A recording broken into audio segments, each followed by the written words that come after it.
Boa noite, minha querida comunidade. Com o ano chegando ao fim, eu não poderia deixar de passar aqui para agradecer imensamente por cada minuto que passamos juntos. Ter a companhia de vocês em cada história e em cada vídeo faz toda a diferença para mim e para o canal. Desejo que o próximo ano chegue trazendo muita saúde, paz e prosperidade para você e para a sua família. Que seja um ciclo de muitas conquistas e alegrias.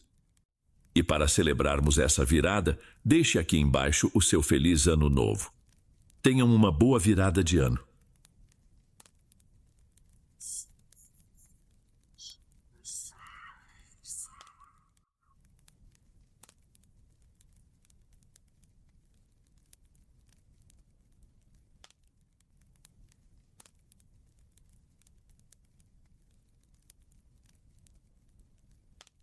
Boa noite, Dom.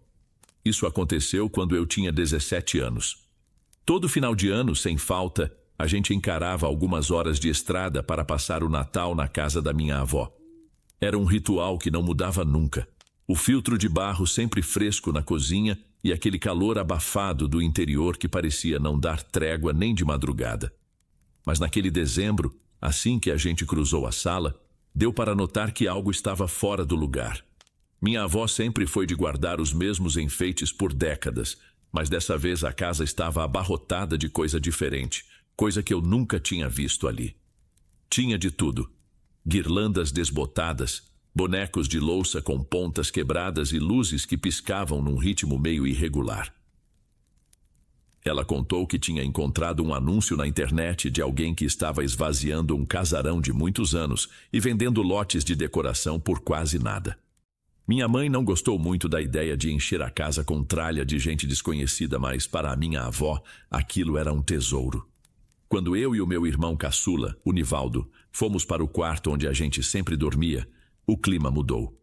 No topo da penteadeira de madeira escura, bem na frente do nosso beliche de ferro, havia uma figura entalhada.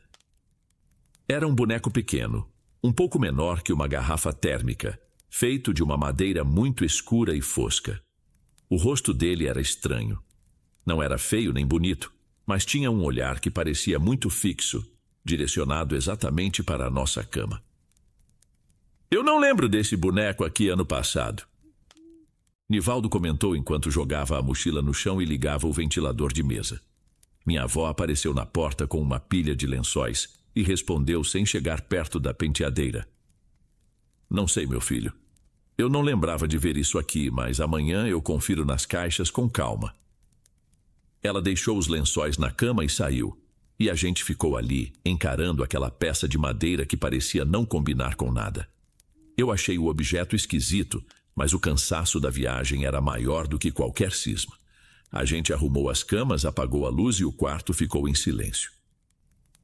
Eu demorei para pegar no sono naquela noite. O colchão do beliche era fino, e eu conseguia sentir as molas incomodando minhas costas toda vez que eu tentava mudar de posição. Além disso, o calor estava de castigar. O ventilador de mesa ficava em cima de um banquinho jogando um ar abafado na gente. Da minha posição no alto do beliche, eu tinha uma visão privilegiada da penteadeira. A luz que vinha do corredor, onde minha avó deixava uma lâmpada acesa por causa do medo que o Nivaldo tinha de escuro total, batia de lado no boneco de madeira. Foi aí que notei um detalhe que não tinha percebido de tarde. Os olhos dele não eram de madeira entalhada. Pareciam duas contas de vidro ou algum tipo de pedra polida. Elas brilhavam de um jeito esquisito, refletindo o clarão fraco que vinha da porta. Eu tentava olhar para o outro lado, fechava os olhos e pensava nas coisas que a gente ia fazer no dia seguinte, mas a sensação era de que aquela peça estava me vigiando. Era uma ideia boba, eu sabia disso. Era só um pedaço de madeira velha que algum artesão tinha esculpido. Tentei me convencer de que era o cansaço ou a luz pregando peças na minha vista, mas o desconforto não passava. Em um momento em que o ventilador girou para o outro lado e o quarto ficou um pouco mais quieto, eu tive a impressão de que a posição do boneco tinha mudado. Antes ele parecia olhar para a cama de baixo, onde o Nivaldo dormia, mas agora o rosto estava levemente inclinado para cima, exatamente na minha direção. Eu balancei a cabeça, esfreguei os olhos e ele continuava lá, imóvel. Me cobri apenas com o lençol e tentei ignorar. Afinal, era só um enfeite, e não fazia sentido um marmanjo de 17 anos ficar com receio de um brinquedo. Acordei com a garganta seca no meio da madrugada. Fiquei um tempo parado, tentando criar coragem para descer do beliche e ir até a cozinha buscar água. Mas o sono ainda vencia meus olhos. Antes de me mexer, olhei meio de lado para a penteadeira, esperando ver o brilho das contas de vidro do boneco. Mas não vi nada. No começo achei que era o ângulo, então me inclinei um pouco mais para a beirada da cama. O tampo da penteadeira estava vazio. Senti um desconforto imediato, mas a minha primeira reação foi procurar um culpado. Achei que o Nivaldo pudesse ter levantado para ir ao banheiro e, por algum motivo, tivesse tirado o enfeite dali. Ou talvez o próprio balanço do móvel, que era bem velho e bambo, tivesse feito a peça escorregar. Com o calor que fazia, a madeira da casa trabalhava o tempo todo. Eu desci os degraus de ferro do beliche com cuidado para não fazer barulho e notei que o Nivaldo continuava ferrado no sono, com o rosto enfiado no travesseiro. Procurei pelo chão e acabei encontrando o boneco perto da janela, a quase 2 metros de distância da penteadeira. Ele estava deitado de lado, encostado no rodapé, como se tivesse parado ali depois de cair. Quando me abaixei para pegar a peça, notei que ela era bem mais pesada do que parecia. A madeira era fria, com uma textura áspera que pinicava a palma da mão. Eu olhei para o ventilador e para o banquinho onde ele estava. A vibração era forte o suficiente para fazer um copo de plástico andar. E foi aí que eu me agarrei numa explicação. O boneco devia ter caído e ido parando ali por causa da inclinação do piso de taco, que era todo irregular. Achei que era isso e pronto. Coloquei o objeto de volta no lugar original, bem no centro da penteadeira, e fiz questão de empurrar ele um pouco mais para trás, longe da beirada. Aproveitei para ir até a cozinha, tomei 2 copos de água direto no filtro de barro e voltei para o quarto.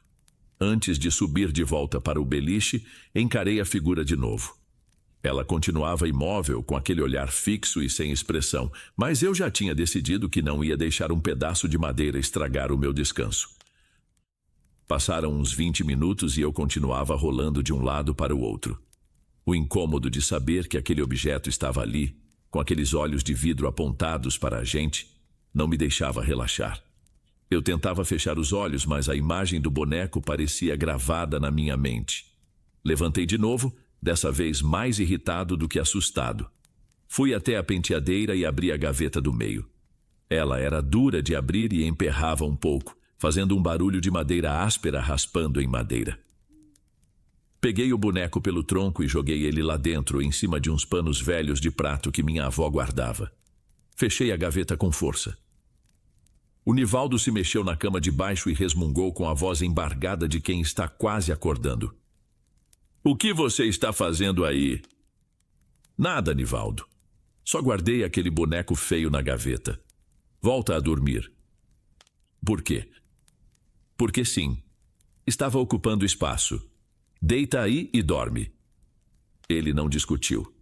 Soltou um suspiro comprido e logo a respiração dele ficou funda de novo. Subi para o meu lugar, me ajeitei e por um instante senti um alívio.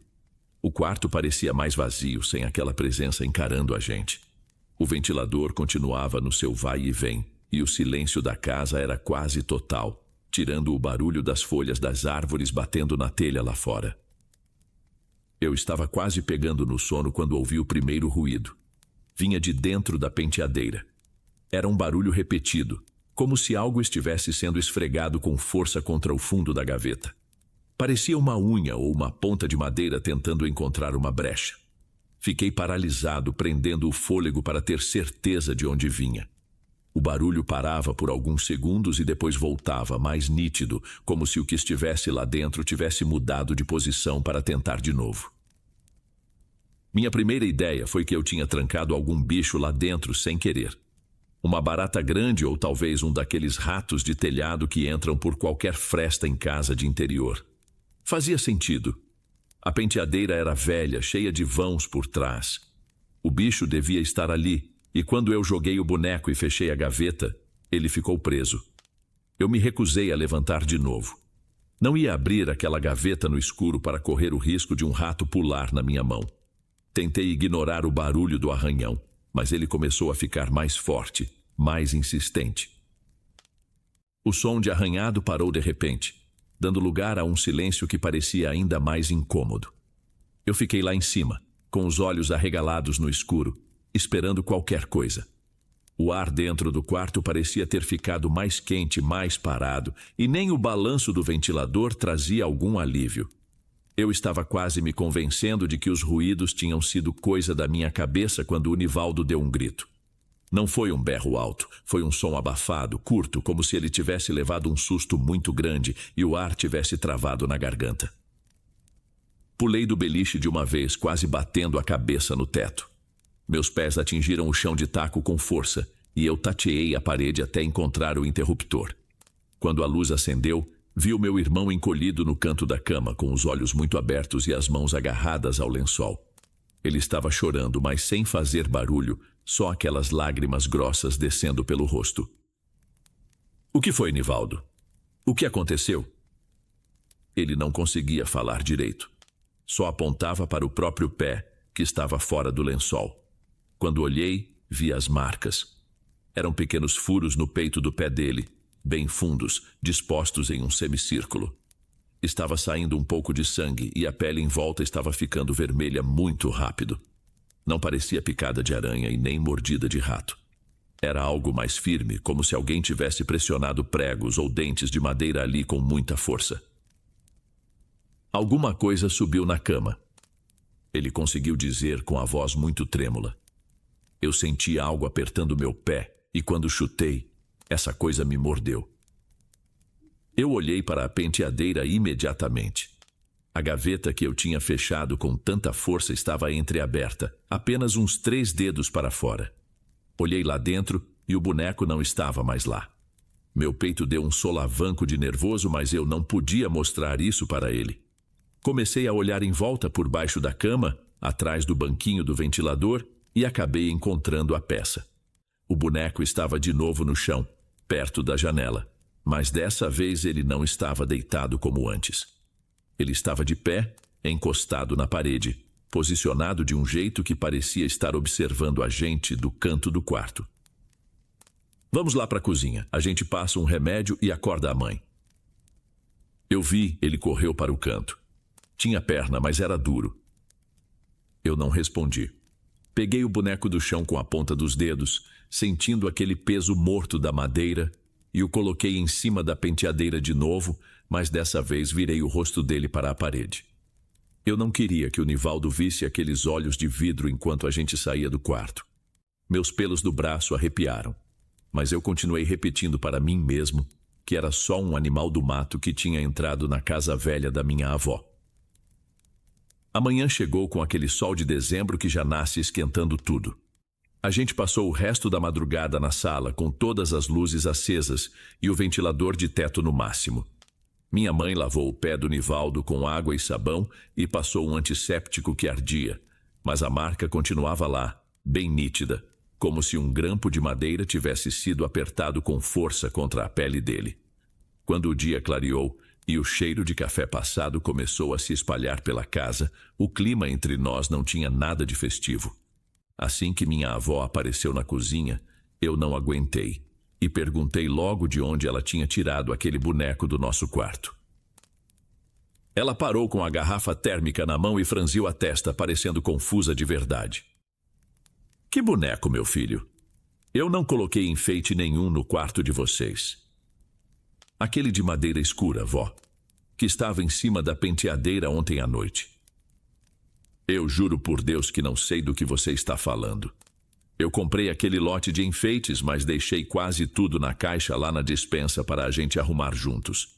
No quarto de vocês eu nem entrei, justamente para não atrapalhar o sono de ninguém. Minha mãe olhou para mim com uma cara séria, sem entender nada, e nós corremos para o quarto. Eu tinha certeza absoluta de que tinha deixado o objeto em cima da penteadeira, com o rosto virado para a parede, antes de sair carregando o Nivaldo.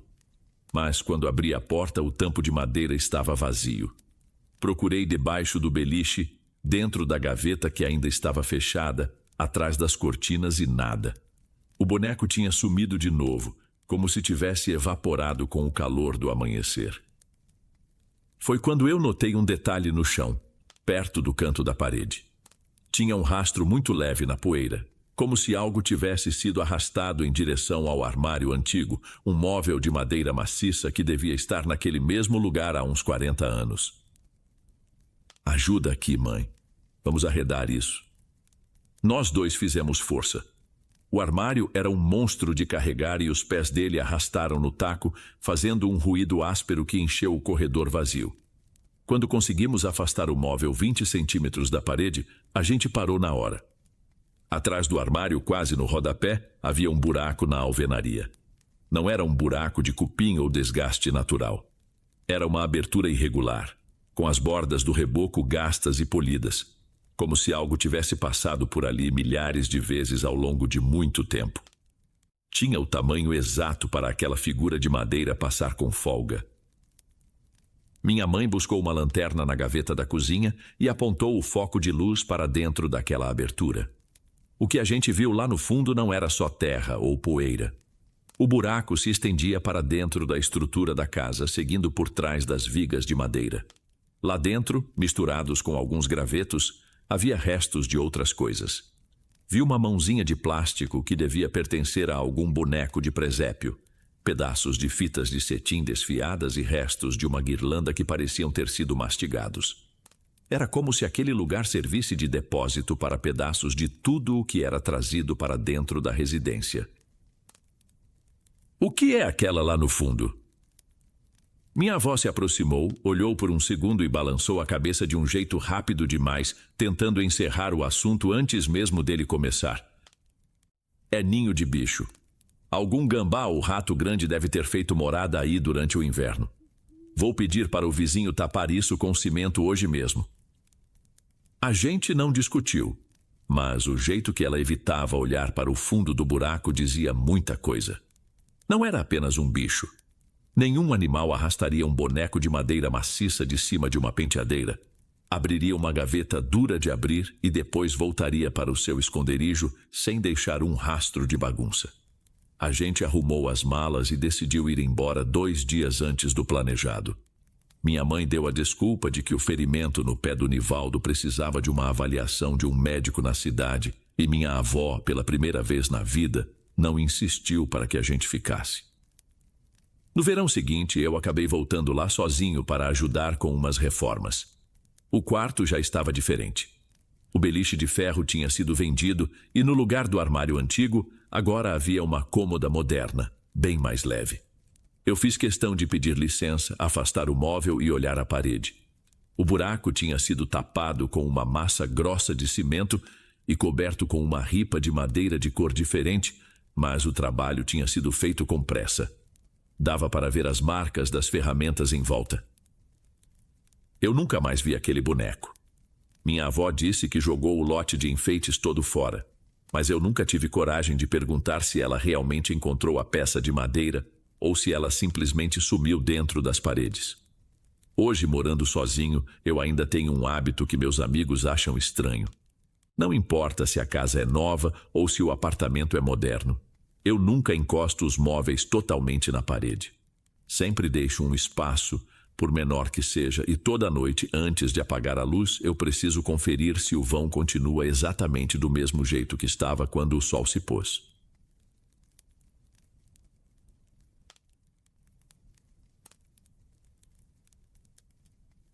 Antes de irmos para o próximo relato, verifique se você já está inscrito aqui no canal e se já ativou o sino de notificação para receber as próximas histórias.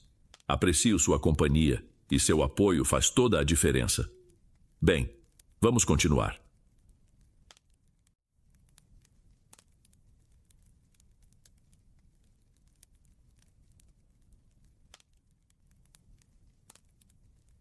Meu nome é Flávio. Isso aconteceu já faz uns 10 anos, bem naquela semana esticada entre o Natal e o Ano Novo. A gente estava voltando da casa de uns parentes que moram bem no interior e tentando chegar na cidadezinha onde meus tios moravam para dormir antes de seguir viagem em uma região onde o asfalto é mais buraco do que estrada. Era aquela viagem que parece que nunca vai chegar ao fim. Horas e horas vendo apenas o mato morto dos dois lados e as cercas de arame farpado sumindo na escuridão. Meu pai estava no volante com os olhos fixos na pista e eu ia no banco do passageiro tentando não apagar para fazer companhia para ele. Minha mãe e minha irmã mais nova, a Roberta, já estavam dormindo no banco de trás fazia muito tempo. O rádio não pegava sinal de nada, só aquele chiado de estática que irritava os ouvidos. Então, o jeito era ficar olhando para as placas de sinalização gastas e crivadas de ferrugem que passavam de vez em quando sob a luz dos faróis. O relógio no painel indicava que já passava das 2 horas da manhã. Eu sentia o cheiro da poeira fina que entrava pelas frestas e o calor abafado que subia do asfalto. Puxei a garrafa térmica de café que estava no chão perto dos meus pés. Era aquela garrafa de plástico azul clássica, com a tampa de rosca que a gente usava como copo.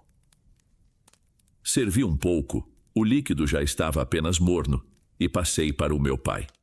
Ele pegou com uma mão só, sem desviar a atenção do caminho, e eu fiquei olhando o terço de contas de madeira pendurado no retrovisor interno. Ele balançava de um lado para o outro, acompanhando o solavanco do carro nos remendos da pista. Toma um pouco, pai. Ajuda a segurar o resto do caminho. Eu disse em um tom de voz baixo, quase um segredo, para não acordar as duas lá atrás. Valeu, Flávio. Ele respondeu, dando um gole longo e devolvendo o copo. Falta muito para o trevo de entrada da cidade dos meus tios? Pela última placa que eu vi, deve faltar uns 40 quilômetros ainda. Ele respondeu, e eu fechei a garrafa com cuidado. O resto do mundo parecia que não existia mais. Fora do alcance dos faróis, não dava para enxergar um palmo, um breu que engolia qualquer tentativa de enxergar mais longe. Era como se o nosso carro fosse a única coisa viva em quilômetros. De vez em quando, algum bicho pequeno cruzava a estrada lá na frente. Um brilho rápido nos olhos refletindo a luz, e logo sumia na vegetação antes que a gente pudesse identificar o que era. Mas o silêncio dentro do carro começou a me incomodar de um jeito diferente. Não era só a falta de assunto de gente cansada, era uma sensação de isolamento estranha, como se a estrada tivesse se tornado um corredor sem fim. Eu me ajeitei no banco sentindo as pernas meio dormentes. Olhei pelo retrovisor lateral e só vi o vazio absoluto. Nenhuma luz de fazenda no horizonte. Só a faixa branca da pista sendo devorada pela traseira do carro. Meu pai pisou de leve no freio. Senti o carro dar uma pequena inclinada para a frente, o peso do corpo indo contra o cinto de segurança. Eu olhei para ele, mas o rosto dele estava rígido, focado em algum ponto na beira do acostamento, bem no limite onde a luz do farol morria e o breu começava. O terço de madeira no retrovisor balançou com mais força. Ele soltou um suspiro longo, daqueles de quem está tentando manter a calma sob pressão. — O que foi, pai? Perguntei, sentindo meu próprio corpo ficando alerta. Acho que tinha alguém parado ali perto daquela árvore caída. Ele disse, a voz quase sumindo. Passou muito rápido pelo canto do olho. Deve ser impressão, pai. Nessa hora, no meio do nada? Falei, tentando me convencer também. Às vezes a luz do farol bate no tronco e faz sombra. O senhor está cansado. Ele não respondeu de imediato. Reduziu a velocidade para uns 60 por hora. O motor trabalhava mais baixo agora.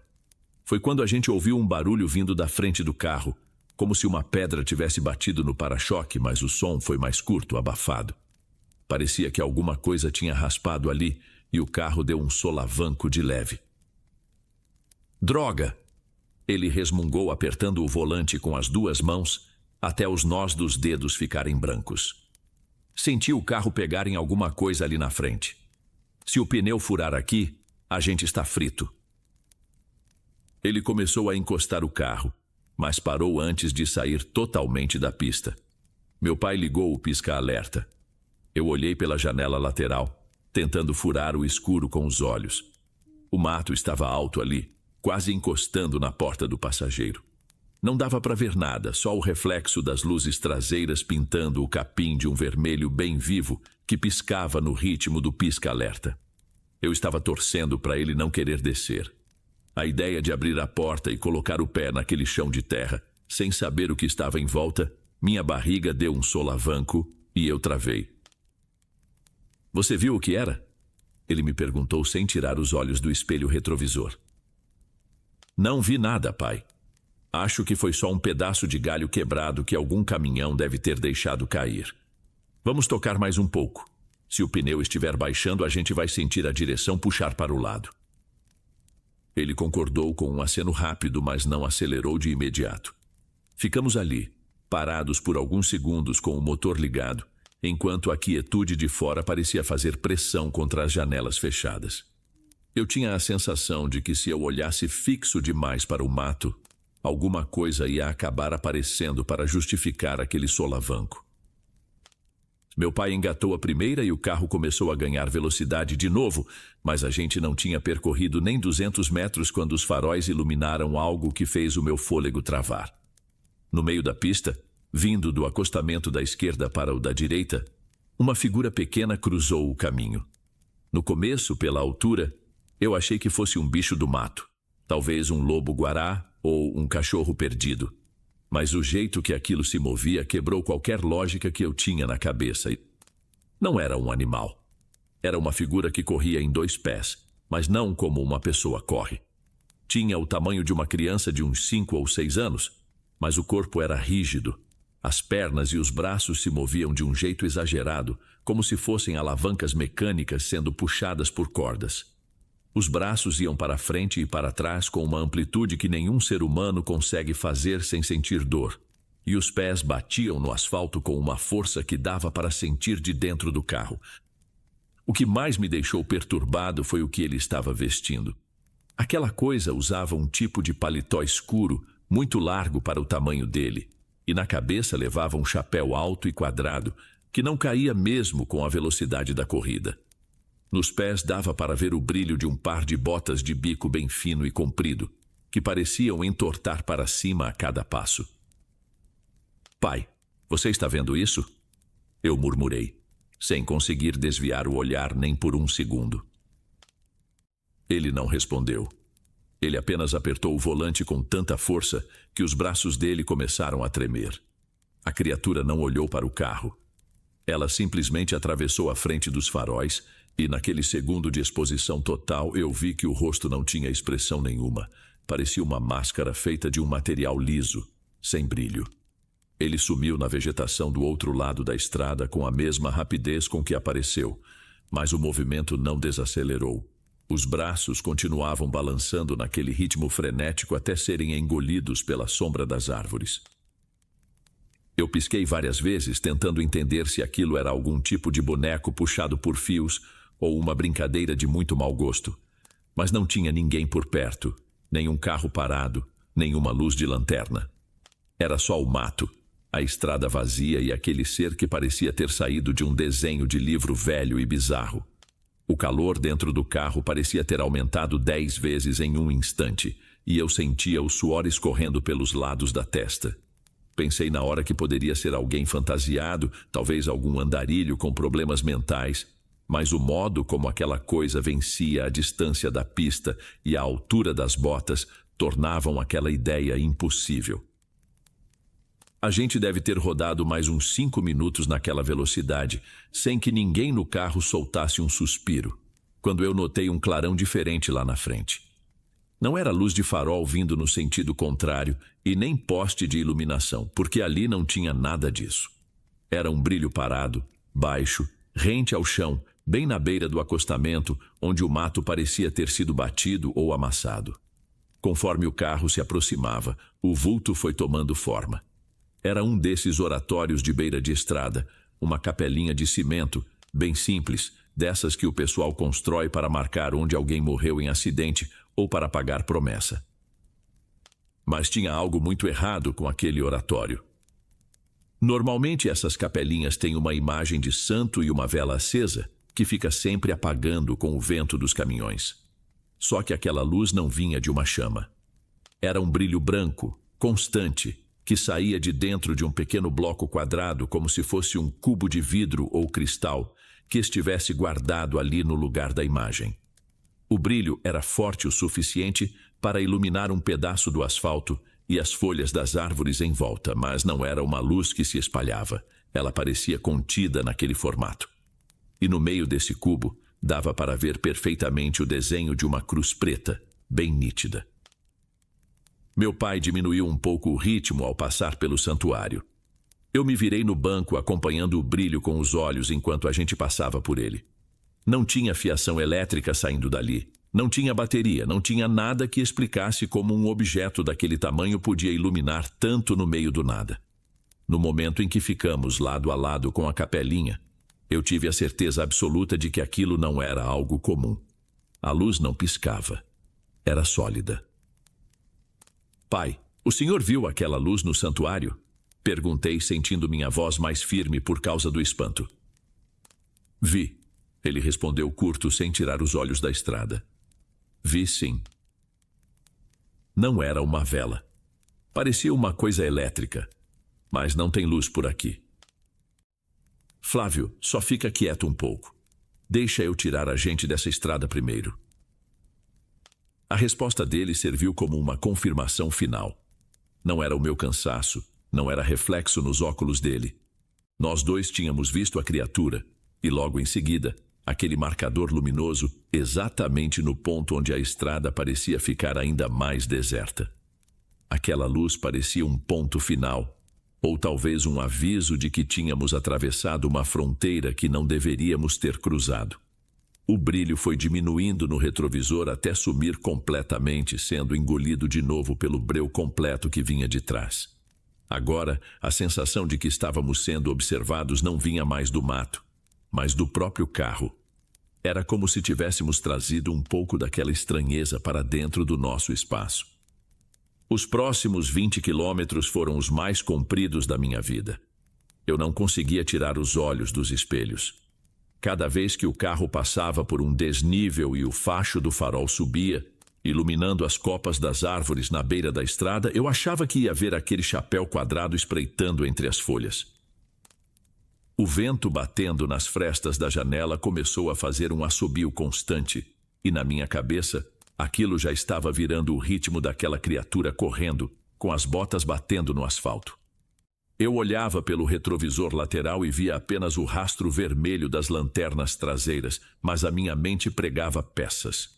Eu jurava que via um vulto pequeno se mantendo exatamente na mesma distância, correndo no limite da sombra, acompanhando a nossa velocidade sem fazer esforço. Minha irmã, a Roberta, acabou acordando com um solavanco mais forte do carro. Ela se sentou no banco, esfregando os olhos e olhando em volta com aquela cara de quem não sabe onde está. Pai, por que você está correndo tanto? Ela perguntou com a voz embargada de sono. A gente já está chegando? Está quase, filha. Dorme mais um pouco. Falta pouco tempo agora. Meu pai respondeu sem mudar o tom de voz, mas eu percebi que ele não relaxou os ombros nem por um segundo. Tá muito barulho aqui dentro. O carro está tremendo. Ela resmungou, se ajeitando de novo contra a porta. Eu não disse nada. Só olhei para ela e depois voltei a olhar para a estrada. Eu sentia uma vontade enorme de conferir as travas das portas e acabei passando o dedo no pino da minha, confirmando que estava abaixado, sem fazer alarde nenhum. O ar dentro do veículo estava carregado, mas não era por causa do calor.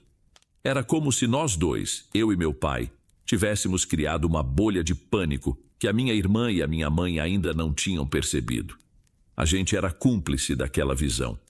O fato de não falarmos sobre o que vimos só tornava a presença daquela coisa mais real, como se ela estivesse sentada no teto do carro, apenas esperando a gente parar.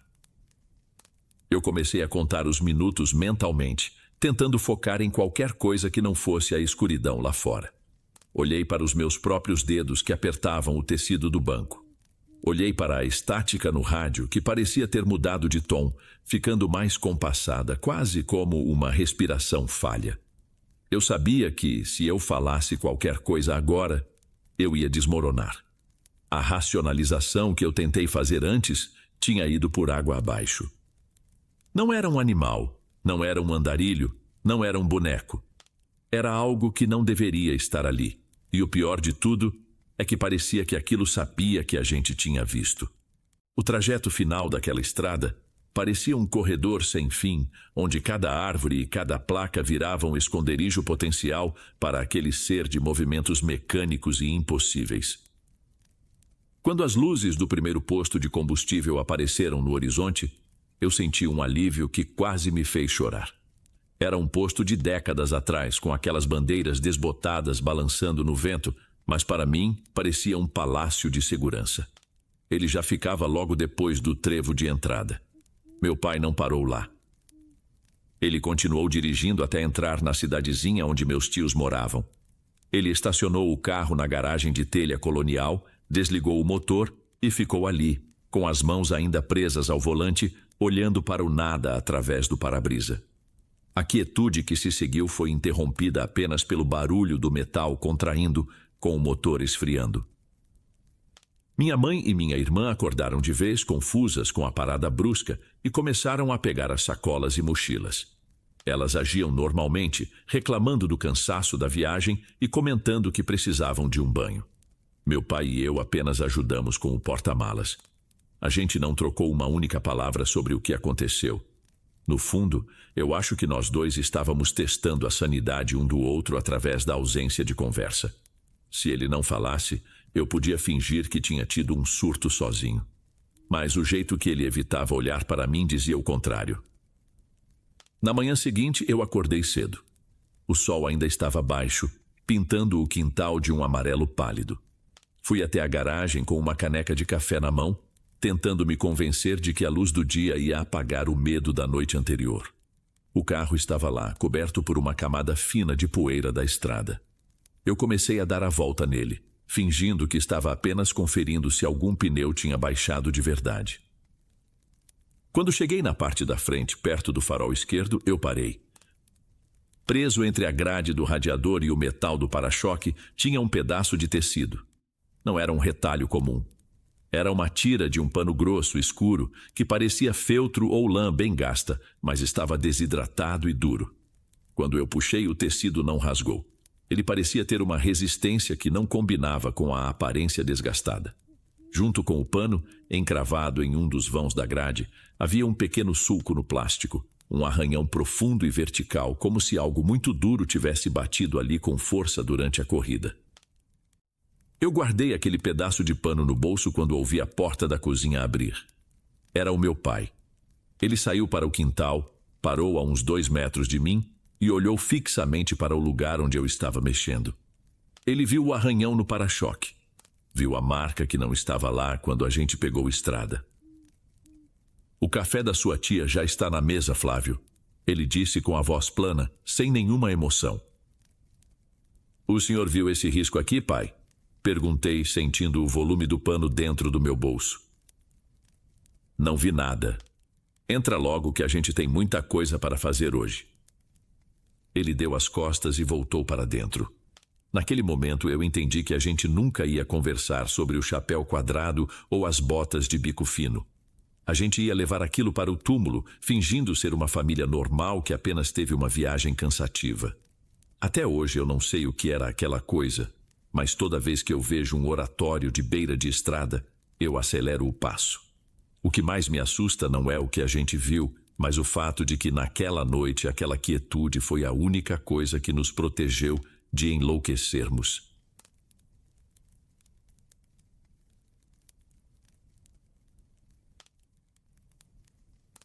Se estiver gostando dos relatos, não se esqueça de já deixar o seu like, ele é muito importante. Bem, vamos continuar.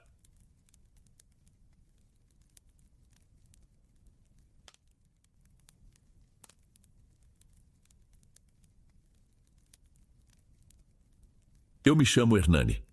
Naquele tempo eu trabalhava num mercadinho de bairro, um desses que ficam numa esquina qualquer, com a fachada já toda desbotada pelo sol e a porta de aço de enrolar que a gente precisava de força para levantar todo dia, deixando a porta de vidro da frente ali por trás.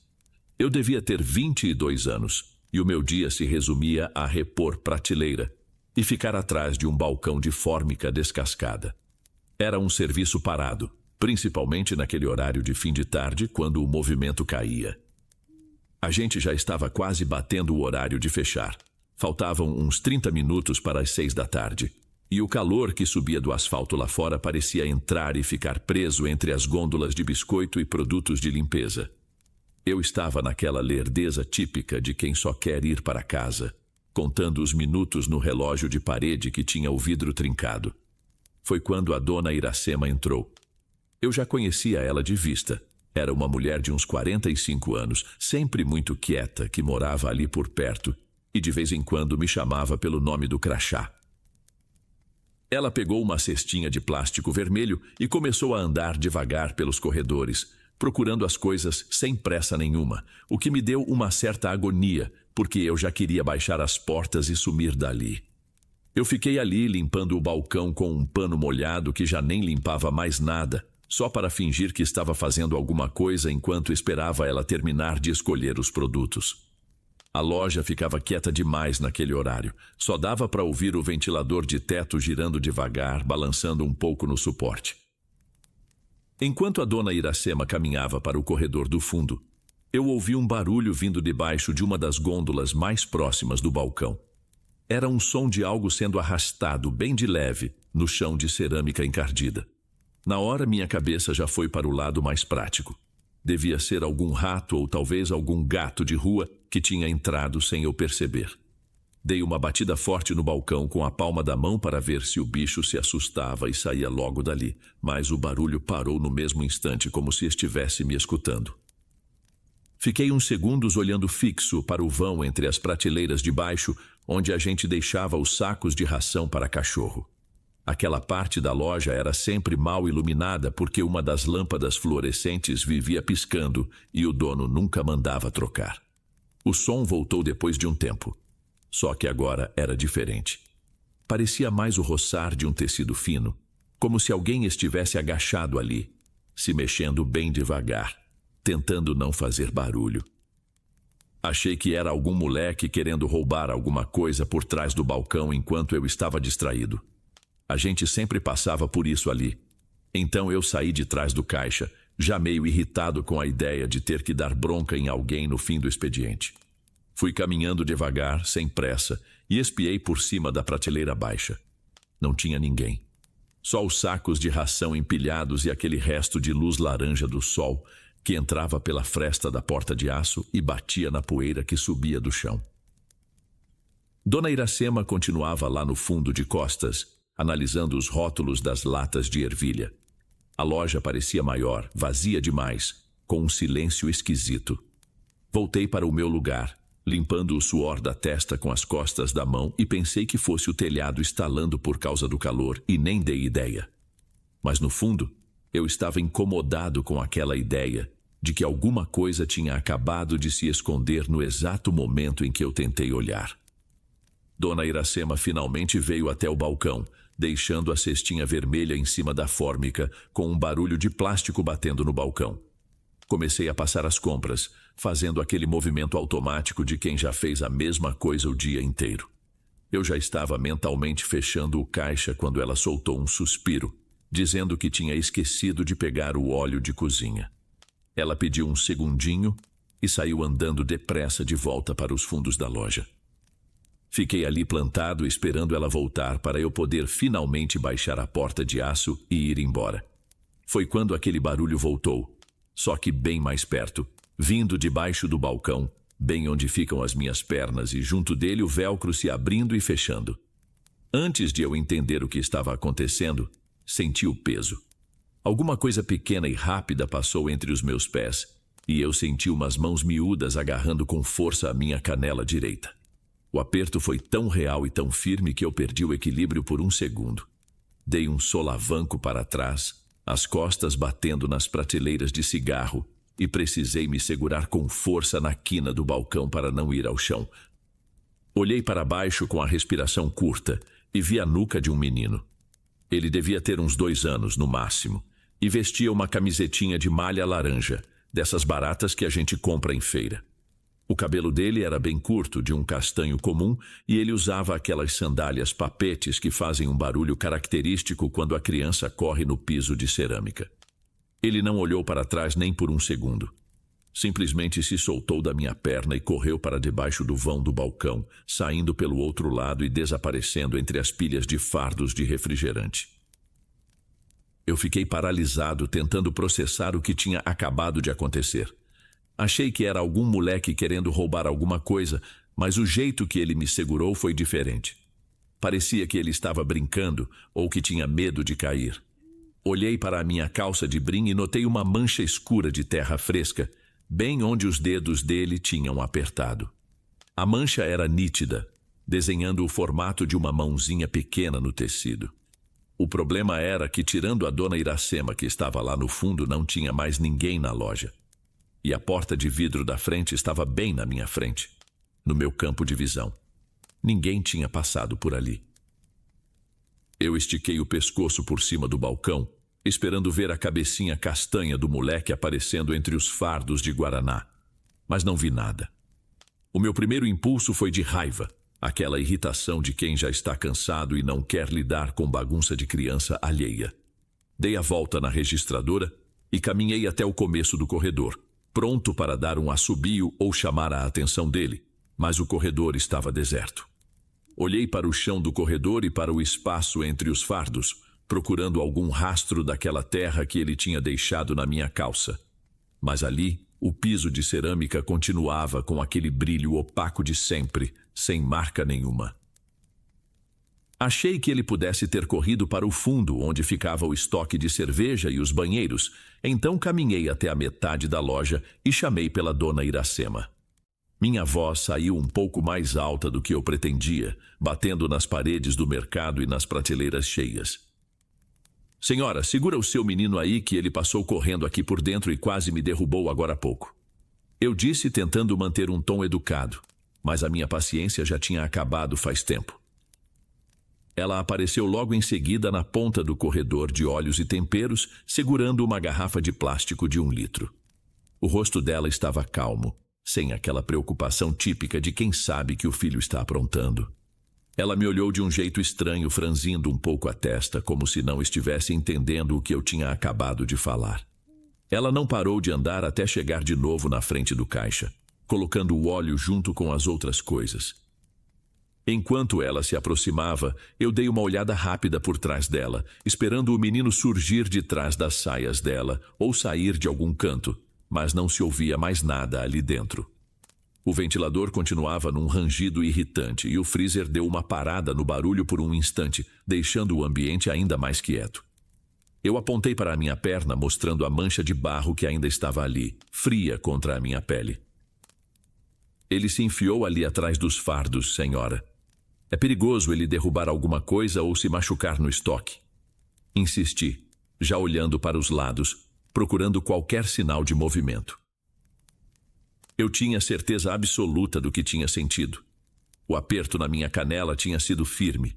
Os dedos eram pequenos, mas a força era de uma criança de verdade. Só que, quanto mais eu olhava para os cantos escuros da loja, mais eu percebia que o ar ficou esquisito. Não tinha barulho de respiração, não tinha o som das papetes batendo no chão, não tinha nada. Eu estava ali, discutindo com uma mulher que me encarava com uma expressão que começou a mudar de confusão para algo que eu não soube identificar na hora. Parecia que ela estava prendendo a respiração, esperando eu dizer mais alguma coisa. Dona Iracema parou de mexer na sacola de ráfia e me encarou de um jeito que me fez perder a fala por um segundo. Não era raiva, era uma espécie de cansaço profundo, como se ela carregasse um fardo nas costas há anos. Ela balançou a cabeça devagar e disse com a voz bem baixa que tinha vindo sozinha até o mercado. Eu tentei retrucar. Apontei para o corredor e falei que o menino tinha acabado de passar por mim, que ele era pequeno, devia ter uns 2 anos e estava de camiseta laranja e sandália de velcro. Quando eu mencionei a cor da camiseta, o rosto dela mudou completamente. O rosto ficou branco na mesma hora, e eu reparei que o olho esquerdo dela começou a ter um tique, uma tremidinha nervosa que ela não conseguia controlar. Ela se aproximou mais do balcão, segurando na beirada de fórmica com tanta força que os nós dos dedos ficaram brancos. Você tem certeza do que viu, moço? Ela perguntou num tom de voz que era quase um sussurro. Viu o rosto dele? Eu expliquei que não consegui ver o rosto porque ele estava de costas o tempo todo, mas que o cabelo era castanho e bem curtinho. Ela soltou o ar de uma vez, parecendo que ia perder as forças ali mesmo. Foi aí que ela começou a me contar de um jeito atropelado que aquela não era a primeira vez que alguém falava desse menino para ela. Dona Iracema disse que morava sozinha, que não tinha filhos nem netos, mas que nos últimos meses a vida dela tinha virado um tormento por causa dos outros. Os vizinhos viviam perguntando quem era a criança que ficava espiando pelas frestas da cortina da sala dela quando ela saía para trabalhar. Outros diziam que viam ela caminhando pela calçada e que um garotinho vinha logo atrás, caminhando bem colado nos calcanhares dela, quase pisando no seu pé, mas que ela nunca olhava para trás para falar com ele. O pior de tudo, segundo ela, foi quando a dona de uma farmácia perguntou por que ela não tinha comprado um sorvete para o filho, já que o menino tinha entrado com ela na loja e ficado parado ao lado do balcão o tempo todo. Dona Iracema me confessou com os olhos cheios de água que nunca tinha visto o menino, nem uma única vez, e que ouvi-lo sendo descrito por mim com tantos detalhes era a prova de que a companhia agora tinha saído de dentro da casa dela e estava começando a tocar as outras pessoas na rua. Ela começou a falar de uma viagem que fez com os pais para uma cidadezinha no interior, meses atrás. Foram visitar o túmulo dos avós, e no meio daquela caminhada entre as covas, ela acabou tropeçando e derrubando um vaso de flores e uns brinquedos que estavam em cima de uma lápide pequena, logo ao lado. Dona Iracema explicou que, na hora, só limpou a sujeira e seguiu em frente. Mas a mãe dela ficou encucada, dizendo que era perigoso mexer em coisa de quem já partiu sem pedir licença. Naquele momento ela não deu importância. Achou que era superstição de gente antiga. Eu escutava aquilo e sentia um incômodo crescendo, uma vontade de dizer que aquilo era bobagem, mas a mancha de terra na minha perna não me deixava mentir. O que me deu um baque maior foi quando eu lembrei de um detalhe que não tinha falado antes. O menino, quando passou correndo por mim, segurava um objeto pequeno na mão direita, apertando contra o peito como se fosse um tesouro. Ele estava com alguma coisa na mão. Eu disse, sentindo minha garganta secar. Parecia um brinquedo de plástico, um carrinho. Dona Iracema fechou os olhos e as lágrimas começaram a descer, molhando o rosto cansado. Ela não precisou dizer muita coisa para eu entender que o brinquedo que eu descrevi era exatamente o mesmo que ela tinha derrubado e colocado de volta no lugar, naquele cemitério distante. Ela me perguntou com a voz falhando se eu achava que ela devia procurar uma igreja ou pedir ajuda para algum padre. Eu, que nunca fui muito de religião e sempre achei que essas coisas eram conversa para boi dormir, só consegui balançar a cabeça e dizer que talvez fosse uma boa ideia procurar qualquer tipo de ajuda. A verdade é que eu só queria que ela fosse embora e levasse aquela criança junto. Eu sentia que, se ficasse mais 5 minutos naquele silêncio com ela, eu ia acabar vendo o rosto do menino também. Dona Iracema terminou de pagar e colocou as sacolas dentro daquela bolsa de ráfia, com um esforço que parecia muito grande para o que ela estava levando. As mãos dela ainda tremiam um pouco quando ela se despediu. Se cuida, viu, Hernani? E desculpa ter te alugado com essas coisas. Ela disse sem conseguir me olhar nos olhos por muito tempo. Que isso, Dona Iracema? Vai com Deus. Boa noite para a senhora. Eu vi ela atravessar a calçada e sumir na sombra da rua, caminhando com os ombros encolhidos, como se estivesse tentando ocupar o menor espaço possível no mundo. Corri para baixar a porta de aço, e o barulho ríspido das trancas batendo me deu um alívio momentâneo, como se o ferro pudesse barrar qualquer coisa que não fosse humana. Comecei a apagar as luzes da loja, uma por uma, até que sobrasse só a lâmpada do fundo e a claridade azulada dos freezers. Antes de ir embora, eu não consegui me segurar. Peguei o celular e deixei a tela no brilho máximo, usando aquela luz para apontar para o vão escuro atrás dos fardos de Guaraná, onde o menino tinha sumido. Eu precisava provar para mim mesmo que eu estava ficando doido por causa do cansaço. Não tinha ninguém ali. O estoque estava quieto. Mas quando eu virei o facho de luz para o chão, logo atrás do balcão onde eu passava o dia todo, eu vi Tinha uma pequena marca de barro úmido na cerâmica, no formato exato de uma pegada pequena de sandália apontando para dentro da área do caixa. E logo ao lado, caído bem no lugar onde eu costumo descansar os pés, estava um carrinho de plástico laranja, sem uma das rodinhas e coberto por uma camada fina de terra preta e cheirosa, igual àquela que a gente encontra em canteiros de cemitério bem cuidados. Eu não limpei nada. Não tive coragem de encostar no brinquedo.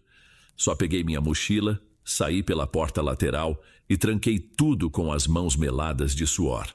Naquela noite, eu entendi que a dona Iracema não era mais a única que tinha uma testemunha.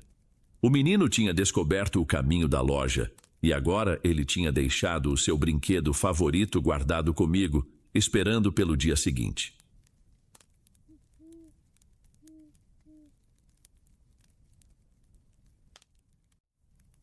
Bem, amigos, esses foram os relatos de hoje. Espero de coração que tenham gostado. Lanço vídeos novos por aqui todos os dias e ficarei muito feliz em te ver nos próximos. Agora na tela, estou deixando outros 2 bons vídeos que certamente irão gostar. Um abraço do Dom e eu te vejo por lá.